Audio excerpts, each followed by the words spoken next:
everyone, and welcome to the Talking Stick Show. My name is Dale, and we are in this time of the summer solstice period. And during this summer solstice period, I am joined by my special brother, Jote Prakash Singh. Hello, Joe. Hello. How are you? How are you doing, brother? I'm swell, bro. And how are you feeling coming into summer? Well, it feels like it's a funny one because obviously I'm inside, same as everyone else, and it doesn't really feel like the summer solstice. So usually I'll be doing a gathering or a big event this weekend with a bunch of people, and that always like gets me in the zone and the mood for the solstice and the specialness of it all and the celebration of it all. So I'm just needing to. I really want to go and do something this weekend to make it a thing, but then I'm like unmotivated about doing that. But yeah, I can feel strong energy, like powerful shifts happening in the world right now. Good and challenging. Yeah, very challenging. There seems to be the more light when it comes to the period where we have the longest day of the solstice, and the more light comes in, the more of our shadows and unhealed processes are coming up for us to go, hang on a minute, this is what we need to fix. And so many, myself included, have had those moments where I'm like, oh shit, that I need to really sort this out. And like we were speaking just before, it really is a blessing to be able to figure things out and move forward and find those habits we can really heal. It's key, absolutely key. I like how you put that with the more light there is, the more we're going to be shone on, as it were. It's like when you're next to someone who's really like feeling great, feeling really empowered, and you're there like, ooh, and there's like, for me anyway, if I'm next to someone who's like really like a teacher who I really respect, or someone who feels really strong, you can tell that he's really strong, or she, obviously. But, and then you sort of like get all your doubt come to the surface. Like, I'm not as strong as that person. I'm not as kind of centered or as grounded as that person. And that's the same with this kind of weather, which reflects everything back onto us. Definitely, brother. And thinking that as well, like a lot of us really think and see different people in a great state. And it's really about this process of coming into the summertime to do some inner work and some inner spiritual healing. So tell us a little bit about yourself then, brother, and what you do. My name is Jote Prakash Singh. I might have thought that we were talking about speaking about the name at the start. When I introduced it, I was like, I swear I said it wrong at the end bit. But go ahead, brother. I think you might have said Joe, but I get that a lot. I'm sorry, bro.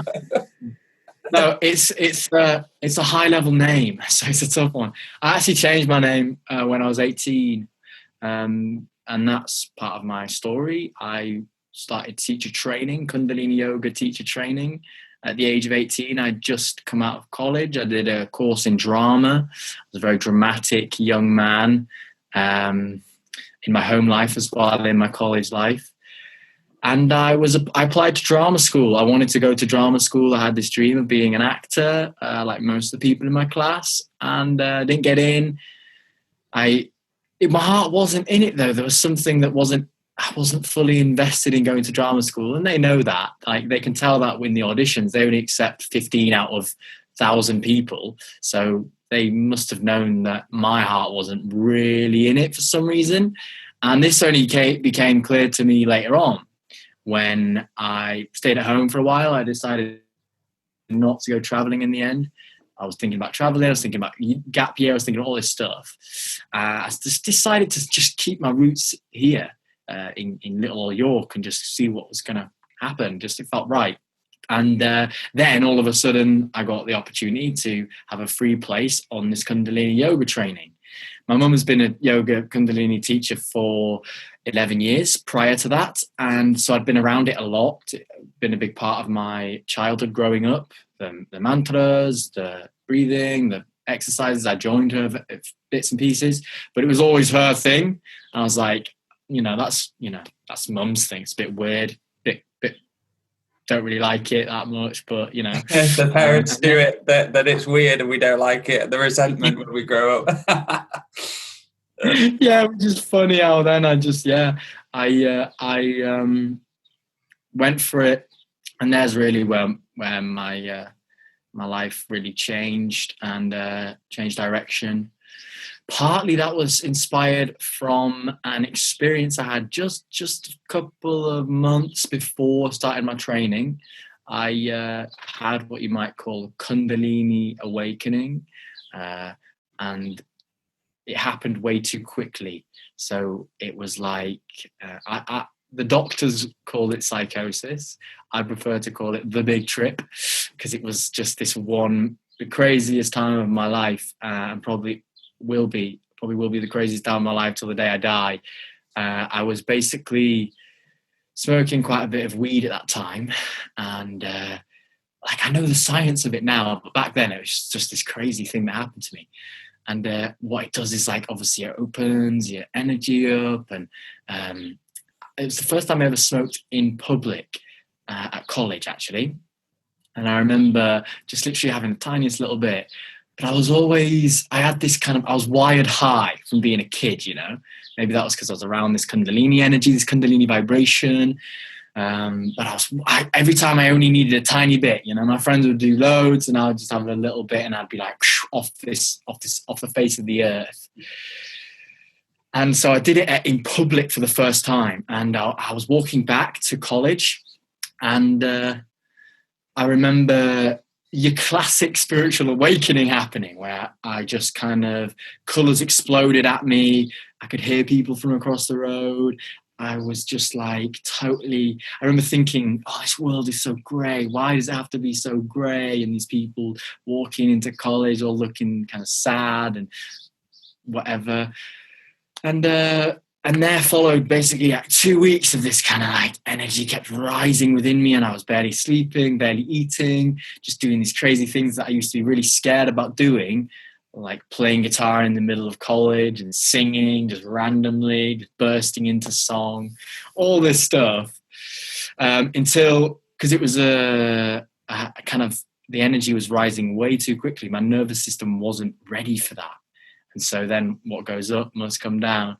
And I had a big crash, like a lot of paranoia, and then it's like big sort of one week in Scotland where I was kind of a zombie, just my nervous system was shot. I couldn't really eat for myself. I couldn't sleep properly. You know, like it was crazy time. And then that led to me wanting to find out how I could gain spiritual awareness and that sense, because when I was on the up, it was amazing. I was like just ecstatic, and so I had this sense of like search going on now, this quest almost to get back to that place in a more sustainable way. And that's when I found Kundalini yoga, which was going to it enabled me to have a practice that I could do every morning that gives me these like ecstatic, heightened states of awareness. But it slowly builds, and you strengthen your nervous system, you strengthen your vessel so that you can bring that energy up in a safe way. Sorry if I went on a massive tangent there, but that's probably really what makes me that experience really like took me from being, I was previously called Tom Libby, and I became Jote Prakash as part of the Kundalini training, actually, because you basically request a spiritual name. And then I decided, I'd had my name for ages before the training, but through that year I decided to kind of take it on and embody it, and that's basically what I've been doing the last 2 years, embodying Jote Prakash and this kind of energy that comes with that, of being a teacher and a leader in my community, and set up a holistic center with my mum. And been doing that for a few years, called the Rising Dawn Sanctuary. I've run men's groups, gatherings, a lot of Kundalini yoga classes, and I'm also a guitar teacher. I have a theatre company, all the various other things we can go into. So let's go back to that moment when you went through your awakening and went into that depression. There seems to be a common theme with a lot of people where they go through some dark night of the soul, or some dark night or some dark area of the life. Myself, I took LSD, and it was quite a bad trip, and I was at a festival. And after that, for me, I got depressed for quite a long time because, like you say, what comes up must come down. So there was that big thing happening. So let's talk a little bit more about this awakening process of you. So when you went to Scotland, did you say you were feeling low at the time, and kind of you looked for certain ways, or you looked into Kundalini to help you through the process of you not feeling so great and looking in for different types of healing? Yeah. I mean, like I said it before, I was a zombie. I mean,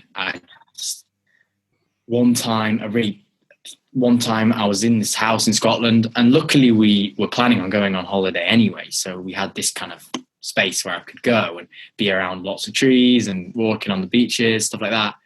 Yeah, but one day, I mean, I just remember collapsing on the floor and like getting on my hands and knees, and I said to my mum, gravity is too much for me right now. I just can't stand up. I can't get upstairs. I was trying to eat like food and just thinking that the cutlery was going to just break in my mouth. There's a lot of this real paranoia just set in. I was playing snooker, and I heard when I hit the ball, I thought it was my wrist breaking. It's like there was this basically, to look at it scientifically, my left brain had just like shut down, and my right brain was just really in control. So I had no sense of my boundaries, I had no grounded sense of who I was and my body, and eating was strange, all this stuff.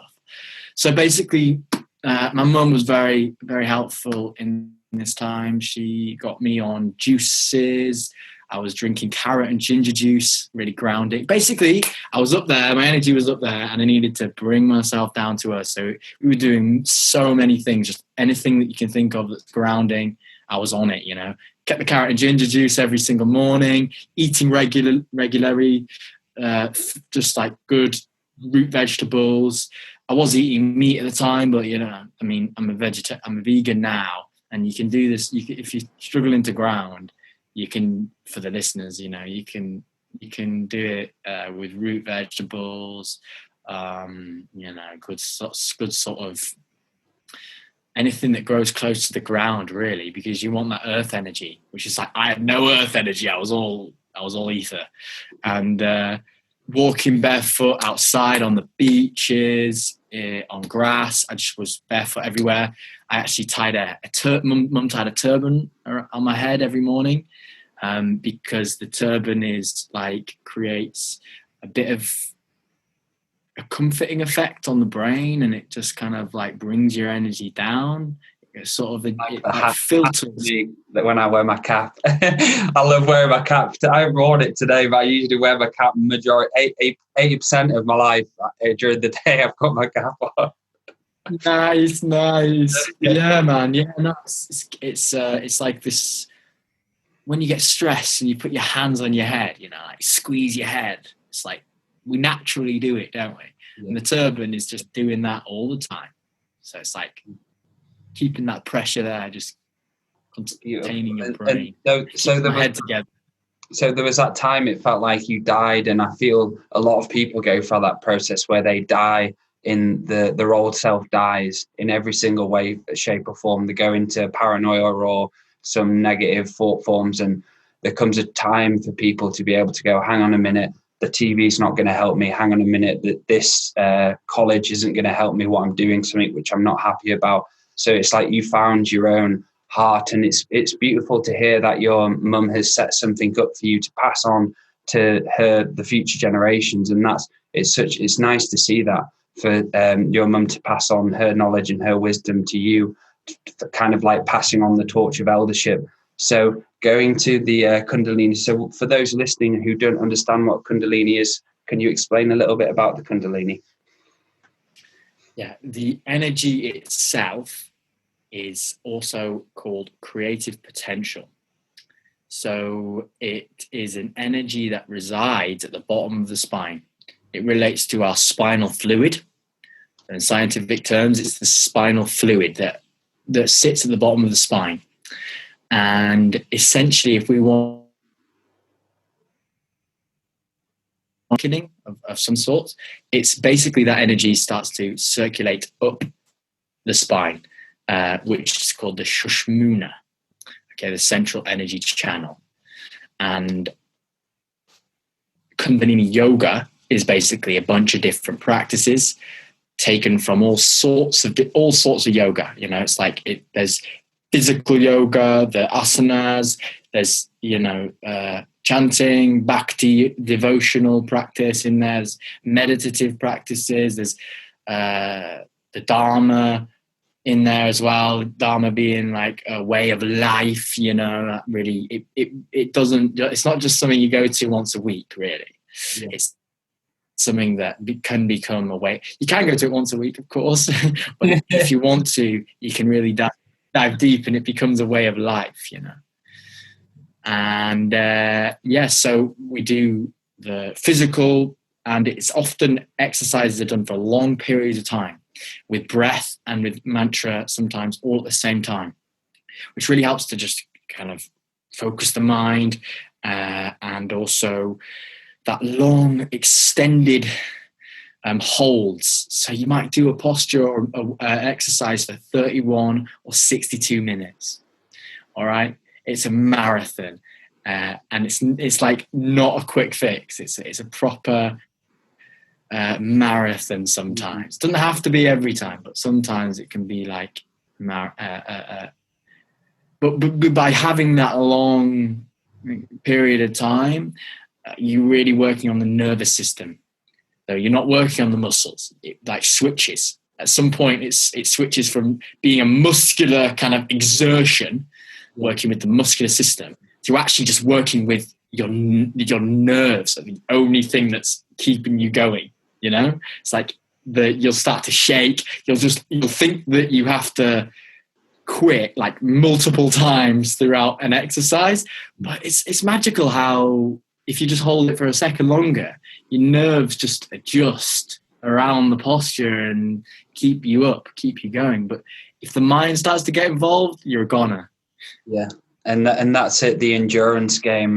For myself, today I did a contract revocation where I say a prayer format, and I was doing it for 30 minutes. And when I first started to do the revocations and I went into like 11, 12 minutes, 15 minutes, my mind was like, oh shit, like you need to stop. And you kind of like, you have to push past the mind and the kind of like the shadow coming up and the ego saying that you can't do it. And it's like, it sounds like it's some sort of you're learning your spiritual endurance and you're using the spiritual muscles. And how is it for you now from the start of when you were going for those long periods of journeys? How has it progressed since you started doing it? Really, one of the only things that's different is the way I approach it. Like I'm better at letting my arms come down if I need to. Before it was it's partly an ego game. I was like, I'm not, I can't relax. And when I first did the training, I just was really struggled to sit for the long periods of time.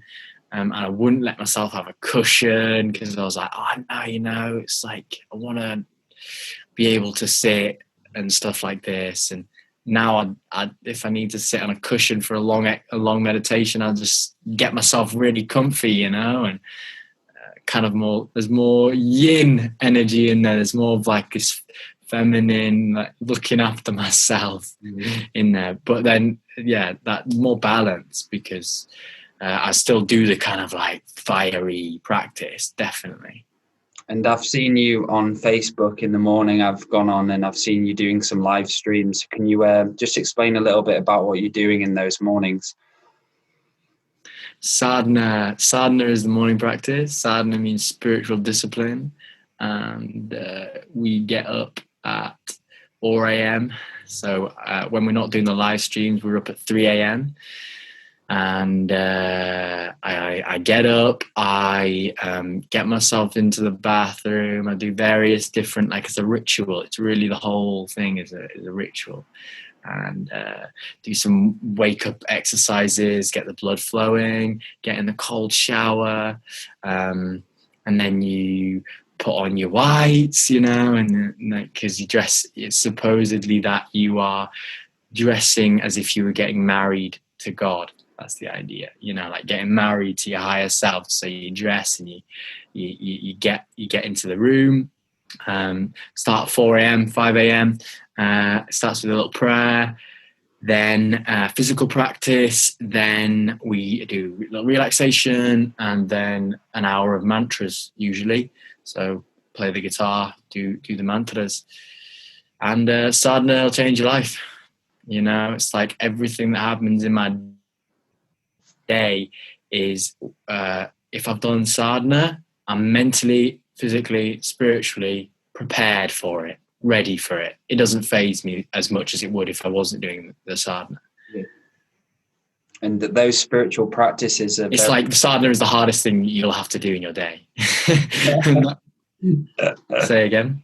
And so just going back to, it really feels like it's kind of like a ceremonial way of living, because from what I do and learn myself is I do a lot of ceremony, and it seems to your life is kind of the way you are is you're ritualizing your life in a ceremonial way where you're connecting to the God or the Great Spirit, whatever you want to call it. And it's beautiful to see, brother. It's really nice to see you have that focus and discipline, because a lot of people lack the focus and the discipline. And without the discipline, let's talk about the discipline for a little bit of how important spiritual discipline is, because without discipline, we wouldn't be able to heal fully and we wouldn't be able to find balance. So why is discipline important? Yeah. I mean, discipline's everything. It's like when your mind wants to quit, your discipline will come in. It needs to come in at that time and keep you going, keep you up. It's commitment. It's like, and they say commitment, we're meant to commit. As human beings, we're meant to commit. And you can almost commit to anything. Like, you could commit to doing 100 sit-ups every day. And if you did it every day, it would change your life. It's like, it's not really about what you do. It's more about saying to yourself, I'm going to do this thing for this length of time. So it's often we do 40-day practices where you do the same thing every morning for 40 days, or I've actually got 1,000-day practice going on at the moment. And it's like saying to yourself, I'm going to do this thing like for this length of time. And when you complete it, your mind almost goes, all right, this guy's not messing around anymore, like, so I don't have as much of my mind, it doesn't have much of a stranglehold on me anymore. It's like, I tried everything I could, I threw everything I could at them, that I tried to tell them to stop, that it wasn't good for them, that they should stop, and all this, like, it's the mind chatter. And if you just push through and do it anyway, like this, be disciplined with it, then your mind become the master of your mind, as opposed to always being just led by this thing in our heads. Yeah. And the big separation between the spirit and the mind, and understanding the brain noise and the brain doubt will come in. Personally, I used to have, every time I had a session or anything like that, I'd have this doubt which came in me and doubted me. And as soon as that doubt seeded into me, it started manifesting into not trusting myself, not trusting the reality.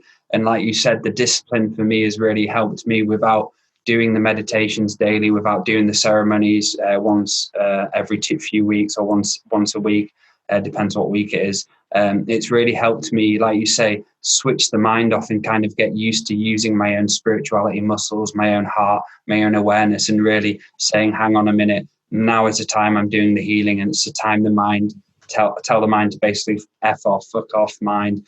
I put the middle finger up to all the fuckers who are trying to manipulate me, and and kind of move forward. So connecting this, so the discipline will connect with the creativity then. So explain a little bit about creativity and why it's important to be creative in this process. If you're being creative, you are a god, you're when you're being creative, you're the closest to God. In Kundalini Yoga, we say God is the generating, organizing, and destroying force that resides in the whole universe. Some people call it great spirit, some people call it Yeah, Mother all the Earth. same. All the same. Banana, no, what's tomato, tomato. That's it. Tomato. Same thing. Yeah. Yeah, for sure. And you're the closest to that source of creation and that divine flow. I remember when I created my first drama show called Potato Soup for the Teenage Soul. It was a story about teenagers. And every single time I went into rehearsal, I prayed. And the prayer is just basic prayer, is just saying to yourself, I'm not sure if within my own rational brain and cognitive functioning, have the power to do this. All right. And I'm sure we all feel like that a lot of the time. Like when we're starting a big project or something new that we've never done before, it's like all our doubt, like you say, is going to kick in and be like, no, you're not good enough. You're not worth enough. No one's going to listen. No one's going to care. And the prayer is like saying to yourself, it's not about me. It's about the bigger picture, And so I would literally just I wouldn't have any idea what I was going to do when I got into the rehearsal room with the other actors. But I just trusted that it was going to flow through me. And it did. I felt this creative force. I was doing my teacher training at the time, actually. When you first start Kundalini yoga, if you have a strong practice, you'll feel this surge of creativity. Everyone says it, and you need an outlet for it. Like some people just write a book, or, I put my energy into this show, Potato Soup. And I went through the generating thing of it where we just basically had all these ideas and we just threw them all out. And then we had to organize our ideas so that we could create a show and have it a bit more concise and slick and effortless. And then we delivered it or destroyed it. We had to deliver it to the audience, and then off it goes back into it's like you've handed it over then, haven't you? It's like when a baby grows up and you're supporting it, and then it becomes a teenager, and off you go. It's like it's got its own life. It's got its own life. That creation. And it's so important, I feel, to listen as well. Something I've been doing the last few days, I've really been thinking about my creativity and how sometimes it gets blocked due to when I'm not listening. When I'm not listening to the trees, I'm not listening to the plants. And sometimes we can block our own creativity by we're so busy with everything. We're so busy with work. We're so busy with this. We actually don't stop and actually listen and do some practice like meditation. So how would meditation help you with your own creativity then? Well, people say, don't they, that they're too busy, I love the saying, the Chinese proverb, if you're too busy to meditate for 20 minutes, you need to be doing it for an hour every day. You can't meditate for 20 minutes a day, you need to be doing an hour. Because it's a state of mind. Busyness is a state of mind. Yeah. And as soon as you just say to yourself, I'm not busy, and as soon as we let go of busyness and fatigue being a status symbol in society, then you'll realize how much time you have, and people say that, and I listened to a podcast once. It was kind of the thing that really, really helped me recently. I listened to a podcast with a guy called Chase Jarvis, who was talking about creativity. And he said one of the things that really stuck with me was, he says, it's not actually that we don't have enough time in the day. It's that we're actually scared of what we might create and whether or not it's going to be good enough. Is that we're actually just fearful. We're not that we're busy. We're actually just fearful. Yeah, and a lot of people are fearful of what people will think. There was a big time in my life where I was like, the separation of the friends, I call it, where the real friends and the kind of the holding on friends. And once you go into your own authenticity, the friends start thinking, oh, you're a bit weird. But as soon as you say you let go of that busyness and you let go of trying to be someone and just really feeling the earth, being still, listening, and kind of releasing all the expectation, because I do think a lot of people expect too much of we expect too much of ourselves all the time. So with the meditation, how has it helped you in your own life and your own process?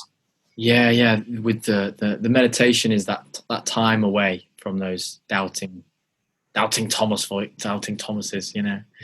voices in your head, and like you put it nicely, that getting that stillness, because you can't create something from a frantic place. You've got to bring yourself to stillness and talk to your muses. This has been a big thing for me, and if you ever look at the artist way, then there's a whole process you go through to basically start to talk to your higher self, or God as you understand it, he, she, it, whatever it is. Yeah. He, she, in between, up, down, sideways. And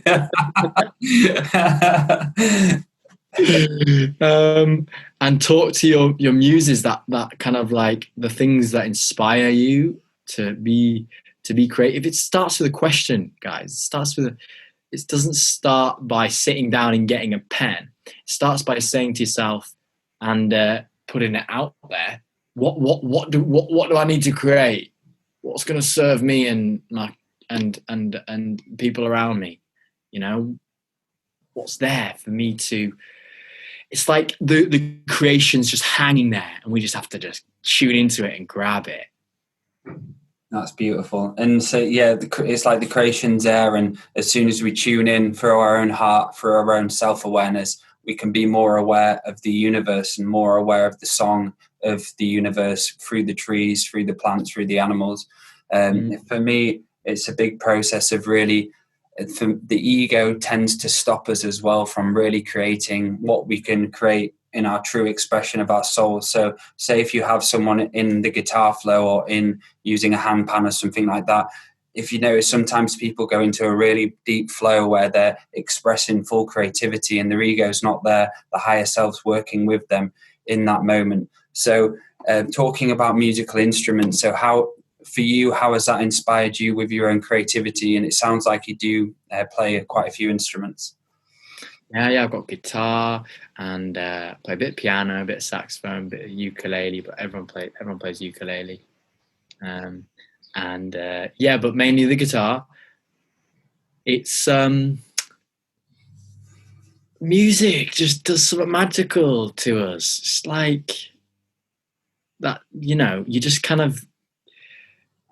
I remember when I was trying to write I was doing the morning mantras. And I was trying to think of some tunes for the morning mantras themselves, but loads of people just do their own tunes to them, I never sat down and tried to think of my own tune for the mantras. What I did was I sat deep in meditation, sat very still. I did some loads of breathing, just brought myself to a still place. And then I picked up my guitar, and obviously I knew how to play the thing. I'd put in the left brain already, the left brain that's like our logical thinking brain. I'd done that I reached grade 8 guitar back in the day, and so I'd had that logical aspect there. The left brain was sorted, and then it was about just dropping into the right brain, which is about creativity. So I was sitting in the meditation. I just picked up my guitar, and it's a blur after that. It's like almost just happened. They call it a japa, where you don't know what you're even doing anymore. Like my hand was moving, the chords were coming out, and then boom, the tune came along, and the music inspired the music can inspire the words. And the words can inspire the music. It's a union. That's it. It's beyond words. Thinking back when I was younger, listening to music and tracks and whatever I was feeling at that time, it's kind of like the world created this bubble of comfort around me, because when I was hearing the music, I was connecting to, it kind of feels like we connect to a universal song, doesn't it? And the universe is always, this flow of the universe is like a never-ending song. And when we are going into our instruments or drums or anything like that, we are tapping into the God source of ourselves and the God source of the universe. Yeah, I like that. Oh, yeah, that's totally how it feels. And that, it's like a flow state, you know. And yeah, beautiful. And so, how have you found your flow state and your creativity during this COVID-19 experience? How has it been for you?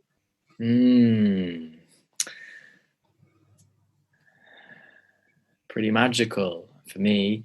Having that space, I'd like to say that I'm allowing myself time to relax, but I seem to have been full on.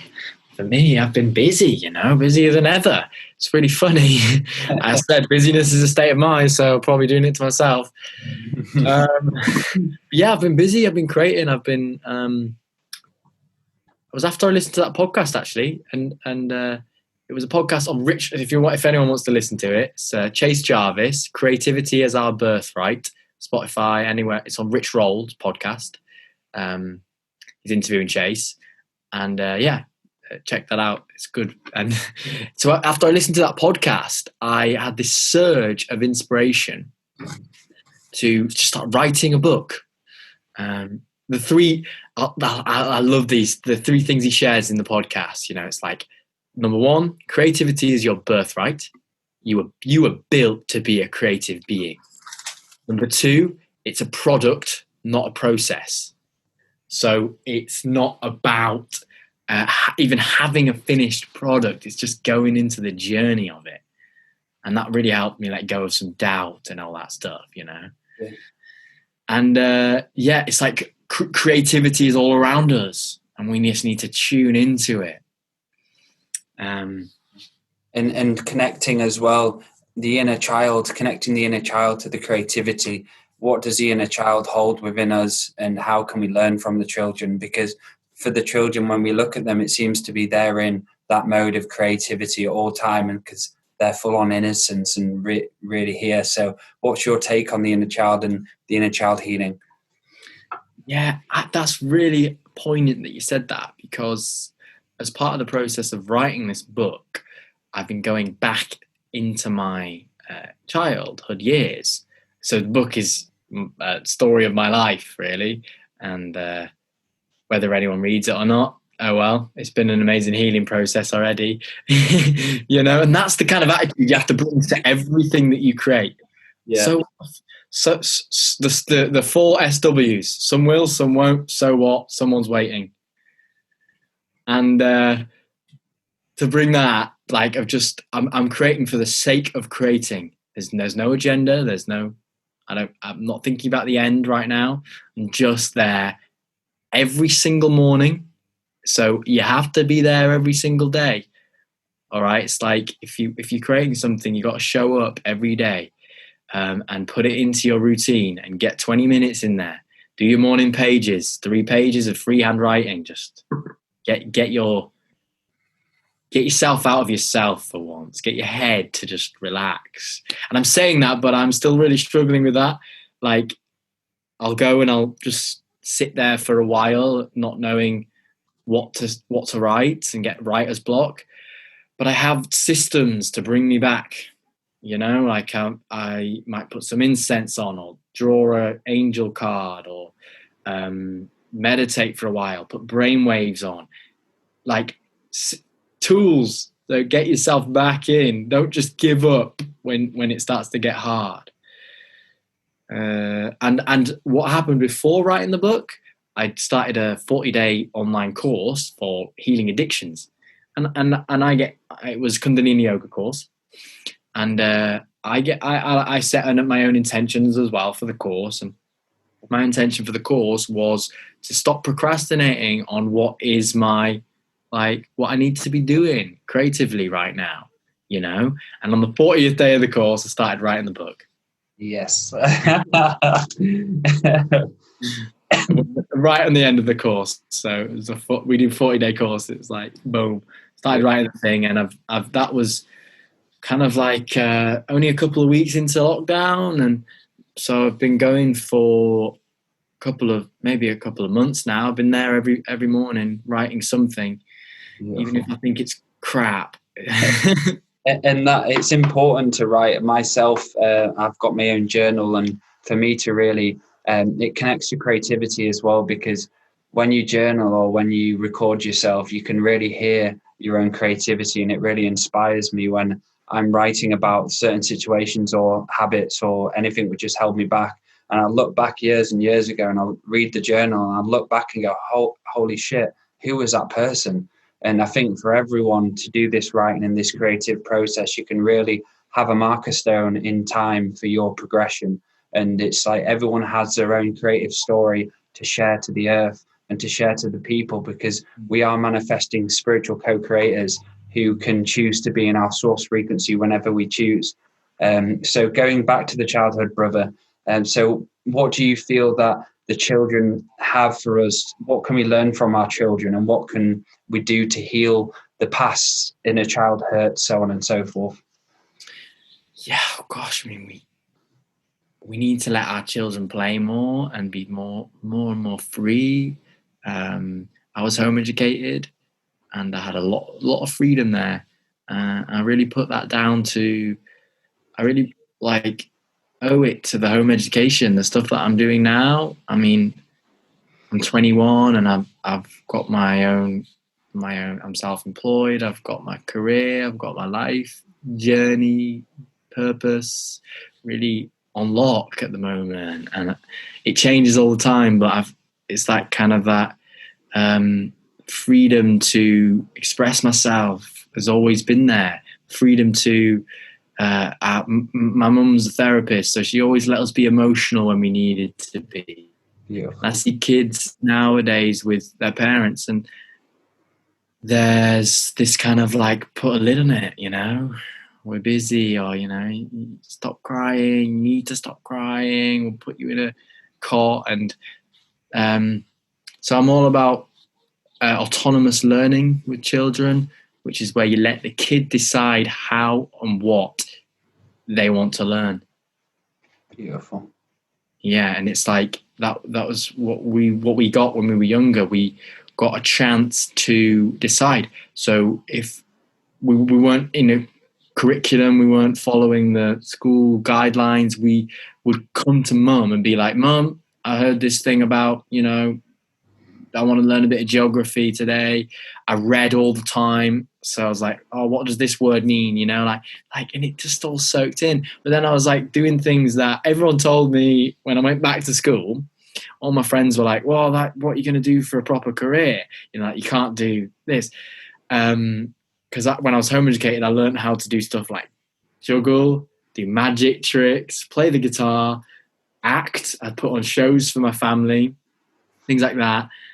Do parkour, like handstands and backflips and breakdancing and all this stuff.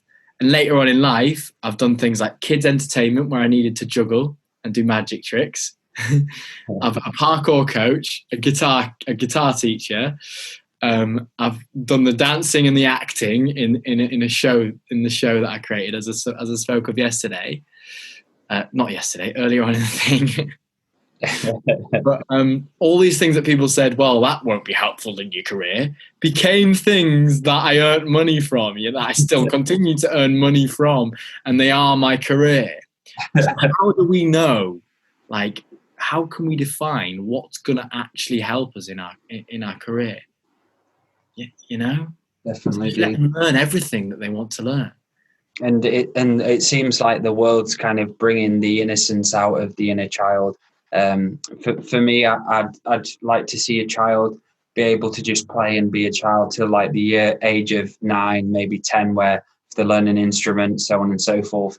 I think the system what's set up now is it kind of sucks the inner child out, the children, and the innocence when they go through the puberty process and they're dealt with all this fear and shame in the world of the system, the money, future that they're going to have to provide by earning money, being in the system, so on and so forth. It seems to be like we're in a world where if you don't do this inner work, or if you don't realize you are a God source being, and you have the potential to create a life which you want to create. And it seems to be like even GCSEs, as far as GCSEs go, you can do them when you're 25. You just have to pay a bit of money and you can get them. So there's all this huge rigmarole of that you need your GCSEs, but you can just do that anyway. You could have the child homeschooled. My children are not homeschooled at the moment. We're thinking of doing secondary school is more the kind of like a lot more home learning and so on and so forth. So what do you feel that this world is kind of, what are some ways to be able to disconnect from the fear of the world, the fear of the virus? What would you recommend for people out there suffering at the moment? Be with what's in front of you. All our worries and anxieties come from the future or the past. Worrying about the future, imagining what might happen, and reliving our old memories. And that's not to demean or diminish that our traumas or our past memories, because they come up. But if they come up, then be with them, because then they are there. Of course they're there. But if we're always like one step behind the moment or one step in front of the moment. So if we can just sit deep, and that means sit deep in your pelvis, and in your body, and spend time actively just being with what is. Go for long walks, get your hands in the earth, and start a practice. Find a practice like Kundalini yoga, or you have your ceremony. I must do a lot of ceremony ritual stuff as well. And then commit to it. Don't give yourself a chance. Don't give yourself a chance to not do it. Yeah. So looking at courses, I've seen online you do some courses. One of them is about addiction. So can you just explain a little bit about the course and what is addiction, and what do we need to learn from addiction, and how can we heal from addiction?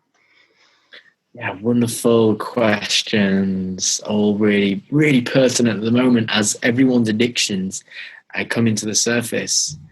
I'm looking on Facebook and seeing people are drinking more, people are smoking more, because we're trying to find a way of coping with this craziness, coping with COVID.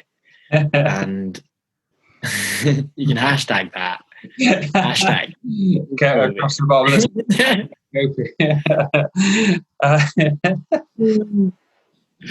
How to cope. And addiction starts with pain and ends with pain. It's just pain.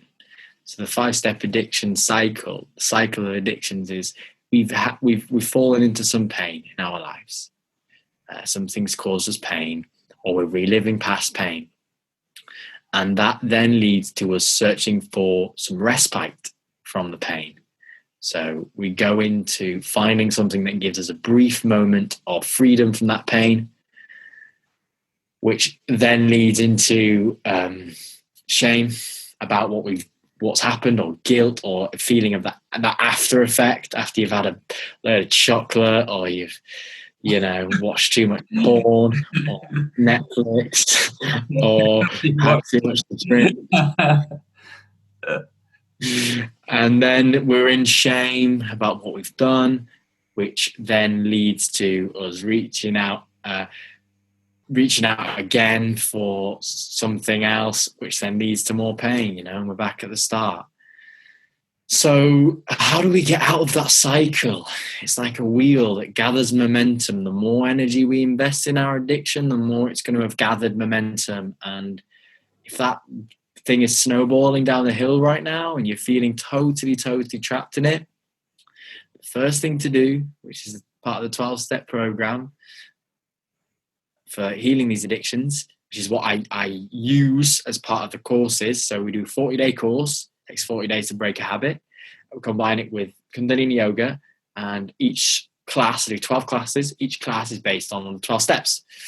And so if you are feeling like your addictions have just snowballed over this COVID time, first thing to do is recognize that's what's happening, which is just by nodding your head and saying, oh gosh, yeah, I am in it, it's a bit it's snowballing. I have no power. So it's recognize you're in it and recognize that you've lost control. Yeah. So the first step is we admitted that we have no power over our addictions, that our lives have become unmanageable. And then step 2 is believing that it can change. And step 3 is reaching out for the help. And the rest is, but it's like once you get to that, once you get to reaching out for help, you're well on your way to really finding that healing. That's it. And the truth in it all. Myself, I've suffered from addiction. It's finding the truth, and I've gone through so many processes because I did. I was a while ago. I was doing sessions and helping people, and there was a big part of myself which was so unbalanced because I wasn't living my truth. I wasn't being truthful to myself. I wasn't understanding my shadows, and like you say, surrendering to everything and really feeling how I feel and understanding my feelings. And once I started going through the truth of where I just spoke how I feel, because part of my growing up was when I was younger as a child, I've never really talked to my father. So I always had the image of not speaking about certain situations and not being able to talk, and understanding how important it is for me and you to talk, for other people to talk and discuss things. It's so important for us to be able to listen to people and hear their words, hear their wisdom, even if they're going through the shit, just having that moment on really listening to them. What's helped me out with really addictions is doing a lot of cleanses as well, physical cleanses, kidney cleanses and flotation tanks, just to kind of get the energy and trauma out the body as well. Because when you're going through the big release of the trauma, it's filling it with that void, filling the void with your own light again and your own peace and harmony. Because a lot of people let go of it, then they've got this big hole inside themselves they haven't filled, so they go straight back into it. And with me, I tend to say maybe I had an addiction as well to going on my phone not long ago. And I was like, right, this is a time. I woke up one day and I was like, right, I'm structuring myself. 10 a.m. I'll check everything. I won't go on till 10 a.m. Then have like 10 minutes, and later on have 2 o'clock check it, then 7 o'clock check it, because I tend to find I was just fully addicted on looking and like just looking at my page and saying, oh, I've got a comment, and flicking through, and it's so unhealthy. So what's your feeling on things like that? Oh, yeah, bro, I feel you. Yeah, like that, reaching out, we're striving for connection, because the opposite of addiction is not sobriety, it's connection. The antidote to addiction is connection. Yeah. And so obviously we're all feeling disconnected and isolated right now, which is quite a scary thought sometimes, if you go into it.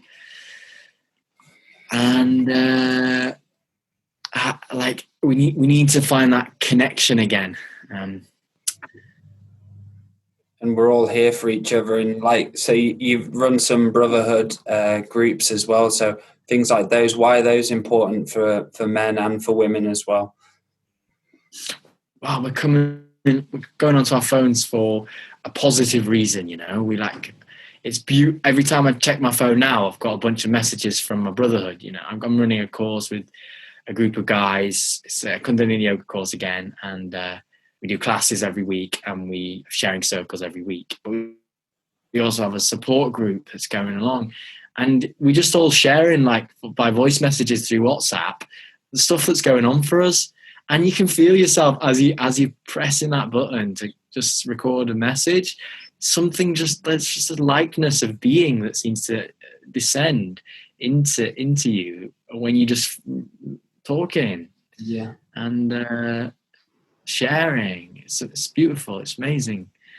And to listen to what everyone else is sharing, because they might say something that you're going through as well. And all of a sudden you feel this connection. You feel like you're not alone in your pain anymore. Yeah. And that's when healing takes place. When we surrender and we accept that we are vulnerable, and to know that we can be vulnerable and it's safe to be vulnerable. There's a lot of men who grow up to be tough all the time, and to not share their pain like I did. I didn't share my pain. I didn't share my burden with the universe. and the universe was showing me this never-ending karmic cycle of repetition of addiction. And it finally got to the point where I was laughing, and I was like, shit, has it taken me this long to figure this out? And it's like the universe is always giving us lessons to do. And a lot of people will find one year they'll have something which will come up and they'll bury, they'll kind of forget about it and not want to deal with it. The next year it will come around magnified, or the next year, and the next year. And once we are truthful and once we listen to each other and we accept, we do feel like shit, we do have an ego, and we are human. It's those groups are there to help us really unite as brothers, unite as sisters, and share our own frequency and share our own love. Yeah. That's what it's about. And so have you got any events coming up then, brother? Well, I'm finishing a couple of online courses at the moment, and then I believe I'll probably start them again. Yeah, I'll probably do them again, because I love it so much as well. But really, I'm looking forward to getting back in person with people. I'm really missing like having actual. I've been running these men's weekends for a couple of years now, and like there's so much stuff that we do that just can't be done online. Like we do these rites of passage, and we go to the forest, and we do the rites of passage is the big one, because young men. When it's all over, dude, I'll come and see you. You'll have to come to a weekend, bro. Definitely.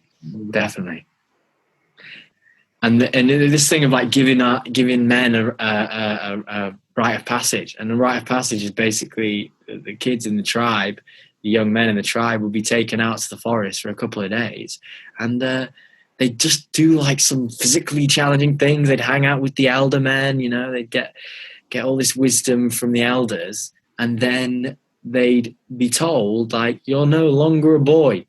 You are now a man. You must take responsibility for your emotions. You must offer service to the tribe, You're no longer a boy. You're a man. And that simple thing of just saying that, when they're going through puberty, it's like, it's a touchstone, isn't it? Whereas what nowadays is like take our young men out for a beer and talk about women or whatever, in a meaning fashion. and yeah, for myself with the children, we do a ceremony, and it really helps us. Or any type, say if you want to do a ceremony meditation with the children, it's amazing how easy they pick things up. They're like sponges. And it just shows us the programming we go through and the growing up when we go into the puberty process, because I felt like no one was there when I was going through that process of rites of passage into my male manhood. And that's beautiful that you go out and share the forest and really appreciate the brotherhood, because I do feel that a lot of healing for the men, a lot of it's to do with the father side of ourselves and not being in touch with the divine masculine, because we haven't done the father work of forgiving the father. And it's felt like when I've done my work of forgiving my dad, loving my dad for who he is, not trying to change him in any way, shape or form, it's like I've got a new sense of wanting to connect to you, to different brothers and different situations. It's felt like I've helped and healed a little bit of my DNA and my ancestral energy as well. So I look forward to coming and giving you a big hug and sharing some space with you, brother. Yes. And so before we close the show, bro, how can people get a hold of you? Go and like the Rising Dawn Sanctuary on Facebook. Share my stuff there. That's the best one at the moment for now. Yeah, and then I'm doing one-to-ones as well. I've just started doing one-to-ones. I'm super buzzed about them. I'm really loving just like getting into the space with people. Social distancing measures to be taken into account. And we could do online if people needed to. But I'm doing it with someone who's okay about coming over. And just getting into this, like, the space and not having an agenda, but just sitting opposite someone and being like, well, what are we going to do today? You know, and like bringing stuff up and then trusting that we're going to find a process that'll help to heal that slightly. And it's like we've figured out where our scar is, and now we just need to find the right remedy for that. Beautiful. And so that's yeah. Thanks so much, bro, and it's been wonderful to be on the show. Thank you, mate. It's an absolute honour, bro. And it's felt like I've been meaning to connect with you for quite a while. So it's great to have this connection. And I'm sure at some point in the future, it'd be great to be able to do something with you or something on Zoom or Skype, because I do feel a lot of people, there's a lot of people out there who really need support, and to know that we're here as brothers and we're here to support and help other people as well. Yeah. Big love, bro. And it's been great. Really enjoyed Thank you so much, brother. And thank you, everyone, for joining. If you like what you hear and what you see, maybe, then give the show a subscribe or comment. We really appreciate your feedback. So I'll see you next week. If they like what they see. Thank you, everyone. See you next week. And have a great summer solstice as well.